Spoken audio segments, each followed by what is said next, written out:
नमस्कार दोस्तों, स्वागत है आपका एक और नई वीडियो में। मैं आपके साथ आ चुका हूँ गाइडेंस बाय केशव की एक और नई वीडियो में। तो इस वीडियो में मैं आपको एक सीख देने वाला हूँ, तो इस वीडियो को लास्ट तक जरूर देखिए क्योंकि ये वीडियो आपके जीवन में कुछ वैल्यू ऐड कर ही जाएगी। तो चलिए शुरू करते हैं। एक बारी की बात है, दो भाई आपस में बहुत ज़्यादा खुश थे। उन दोनों के बीच बहुत ज़्यादा प्यार था। वो दोनों एक दूसरे की बात मानते और वो एक दूसरे से बहुत ज़्यादा प्यार करते। उनमें ऐसा भाईचारा था कि वो बहुत ज़्यादा खुश थे। वो एक दूसरे की बात भी नहीं टालते। पर एक बारी शादी के बाद उनमें आपस में किसी वजह से लड़ाई हो गई, जिसके बाद छोटे भाई ने बड़े भाई को कुछ ऐसे अपशब्द बोल दिए जो बड़ा भाई ना सुन पाया और उसने छोटे से बात करनी बंद कर दी। दोनों में 8-10 साल तक कोई भी बात नहीं हुई। पर 8-10 साल के बाद छोटे वाले भाई की पुत्री की शादी थी, जिसके बाद छोटा भाई अब सोचता है कि मैं अपने बड़े भाई को इसमें न्योता देने जाऊंगा और उनसे माफ़ी भी मांग लूँगा। तो छोटा भाई अपने बड़े भाई के पास जाता है और उनसे पैरों में गिरकर माफ़ी मांगता है और कहता है, भैया मुझसे उस दिन गलती हो गई थी, कृपया कर आप मुझे माफ़ कर दीजिएगा, क्योंकि मैं उस दिन आपको ज़्यादा ही उल्टा भला बोल दिया। ये देखिए आपकी बेटी की शादी है, क्या आप उसमें नहीं आएंगे कि आपको भी उसमें तैयारी वगैरह करवानी है? तो वो बड़े भाई ने साफ इनकार कर दिया। दोनों भाई बहुत ज़्यादा उदास थे कि उन दोनों के बीच में लड़ाई हुई पड़ी है। जिसके बाद उन दोनों भाइयों में एक बात कॉमन थी, वो दोनों भाई एक महात्मा के पास जाते, मतलब कि एक गुरु के पास जाते थे। वो गुरु उनके बारे में सारा जानते थे।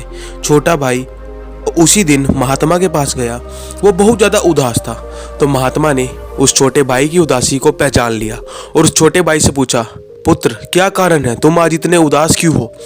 जिसके बाद उसने सारा बता दिया कि मेरी बेटी की शादी है और मेरे बड़े भाई मुझसे नाराज़ हैं, जिसकी वजह से वो शादी में नहीं आएंगे और मुझे ये सोचकर अच्छा नहीं लग रहा है कि वो अपनी ही बेटी की शादी में नहीं आएंगे।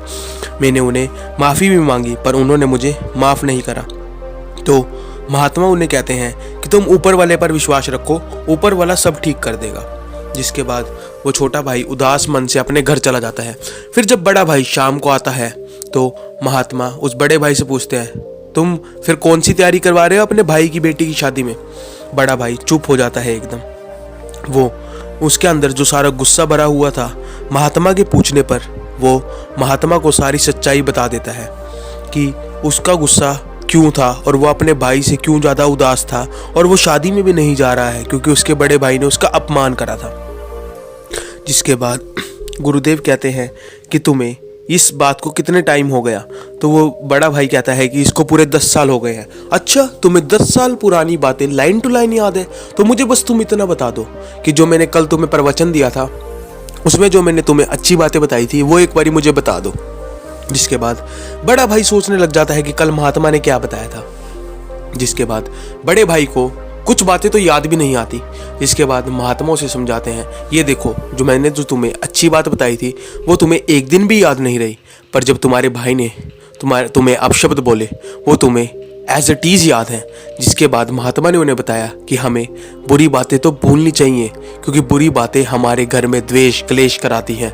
जिसके बाद तुम्हें हमेशा अच्छी बातें याद करनी चाहिए और अच्छी बातें तो हमें वैसे भी याद नहीं रहती। जिसके बाद दोनों भाई अपने आप बड़े भाई को अपनी गलती समझ आ जाती है और वो कहता है कि मैं अब ये जो उसे माफ़ कर दूंगा और उसकी बेटी की शादी में जाकर सारी तैयारियां भी करवाऊंगा।